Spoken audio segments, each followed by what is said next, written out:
جزاء وفاقا.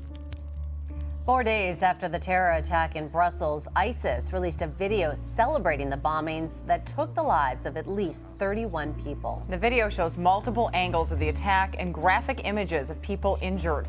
The music playing in the video exclaims, "For the sake of Allah, we terrorize you. For the sake of Allah, we made this choice to kill while our hearts are filled with joy." This Fresno police body cam video shows police pulling over and demanding that Freddie Centeno hit the ground, but then immediately open fire. The 40-year-old mentally disabled man is hit 7 times and dies in the hospital 23 days later.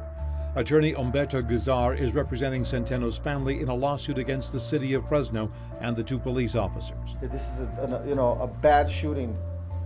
It's an atrocity. In Guizar's view, the video shows the officers did not give Centeno a chance to respond to their commands. They tell him, get on the ground. He doesn't have a chance to get on the ground. You could count the time from the time they stopped the car, just on real time, 1 second before they began to fire. The governor of North Carolina signed a controversial law that restricts protections for gays, lesbians, and transgendered individuals. The law came in response to an ordinance in the city of Charlotte, which allowed transgender individuals to use a bathroom of their choosing. The new law says bathrooms or locker rooms be designated for use only by people based on their biological sex. Well, look at what federal agents found east of San Diego. It's a tunnel used to smuggle drugs from Mexico to the U.S. It runs more than 400 yards from a restaurant to a 3-bedroom house across the border. Authorities say the house was built specifically for the tunnel. Agents seized more than a ton of marijuana and arrested 4 people. A Colorado landlord is screening his tenants based on their political views and says he won't do business with Trump voters. Landlord Mark Holmes in Grand Junction, Colorado says he refuses to rent his units to anyone who supports Donald Trump. And according to the Fair Housing Act, it is perfectly legal, despite angry callers who disagree with his message. Holmes describes himself as an activist who protested the Vietnam War, and he says Trump's comments about banning Muslims, building a wall to keep illegal immigrants out, and encouraging violence at his rallies inspired the renting restriction. And so far, his ad hasn't hurt business. Holmes already has several applicants who qualify for his apartment. Authorities in Washington state have shut down a website that claimed to offer Christian prayers in exchange for cash. The state's attorney general says Benjamin Ragovi preyed on about 165,000 unsuspecting victims. He'll now have to pay back as much as $7.75 million to those customers. The site was billed as a sort of online church, offering prayers with a price tag between $9 and $35. Washington Attorney General Bob Ferguson said it was all a scam. That's exactly what it was, no doubt about it. Pay to pray and under deceptive circumstances. Nothing about it was real. The site has officially been shut down. A woman in the Bronx is planning to sue the NYPD after an officer shot and killed her dog. The deadly encounter was caught on camera in the Belmont section. The dog's owner cracked open her door after hearing police in the hallway of her building. When the pit bull walked towards an officer wagging its tail, that's when the officer shot it in the head. The owner, Yvonne Rosado, is now suing the department and the city. The NYPD says it is investigating the incident. The FBI says it may be able to bypass Apple to unlock the encrypted iPhone of one of the San Bernardino terrorists. So federal prosecutors have now asked to postpone today's hearing, where they were planning to request Apple be forced to unlock the phone. Instead, authorities say they may be able to hack into the phone from a, quote, outside party. Remember college, when the 2 scariest words you could ever see were test tomorrow? Well, apparently those words are now Trump 2016. At Emory University in Atlanta, somebody heavily armed with a box of chalk wrote the manifestly hostile message multiple times around the campus. Of course, many students were horrified, and a group of 40 to 50 of them gathered outside in protest at the administration building, chanting, "You are not listening. Come speak to us. We are in pain." One student interviewed said, "I'm supposed to feel comfortable and safe. I don't deserve to feel afraid at my school." The administration immediately responded in an email to students. "Grow up and go do some calculus. Also, it's probably going to rain tomorrow." Oh, wait, that was mine. Here's Emory President James Wagner. "After meeting with our students, I cannot dismiss their expression of feelings and concern as motivated only by political preference or oversensitivity. Our commitment to respect, civility, and inclusion calls us to provide a safe environment that inspires and supports courageous inquiry. Wagner said the university will review security camera footage to identify those who made the chalkings. He then promised they would be apprehended, dead or alive. Water, water everywhere, nor any drop to drink. For nearly 1 in 10 people around the world who lack access to clean, safe water, this phrase is a daunting reality.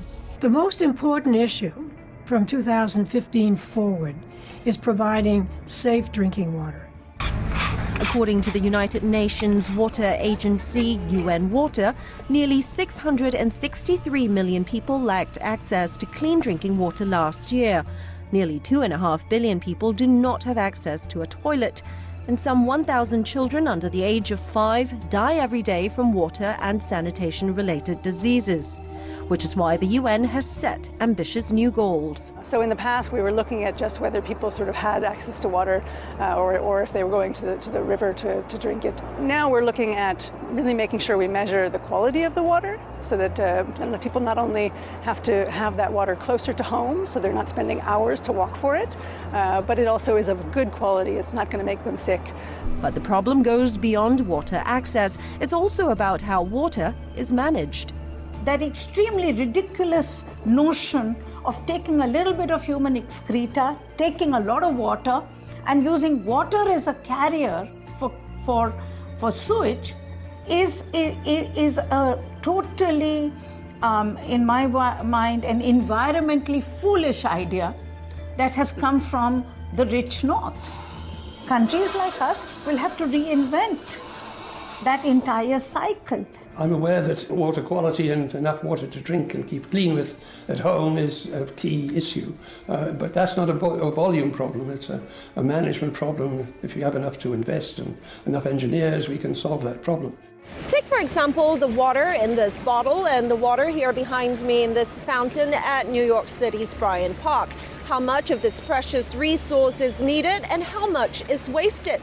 Some very important questions as the UN looks at how the world can more efficiently manage this resource to fuel not just lives but livelihoods as well. Living in chains, thousands of Indonesia's mentally ill kept shackled, some in filthy cells, many for years on end. A shocking new report says it's an all too common practice. I was raging inside, always angry. It happened to this 26-year-old man. My parents were afraid that I would hit my niece and nephew, younger brother and sister, and go on a rampage, so they put me inside a goat shed. Agus is just one of more than 57,000 Indonesians with real or perceived psychosocial disabilities who's been shackled or locked up at least once in their lives. According to a newly released report from Human Rights Watch, the practice, called pasong, is when relatives confine family members with mental illness. It was banned almost 40 years ago, but still goes on today.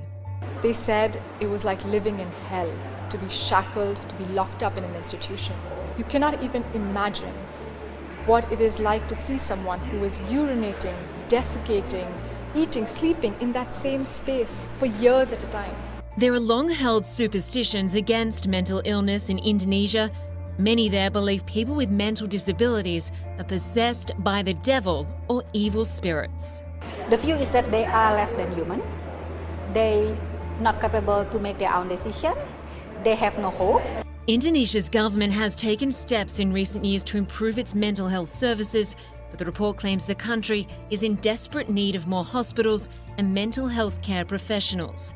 Agus is one of the few success stories. He says he spent 4 years in shackles and has undergone treatment. I was not raging and angry anymore, not like before. My parents saw me getting better, so they let me out of the shed. Many others are not as lucky. Human Rights Watch says more than 18,000 Indonesians are still kept in pasong today.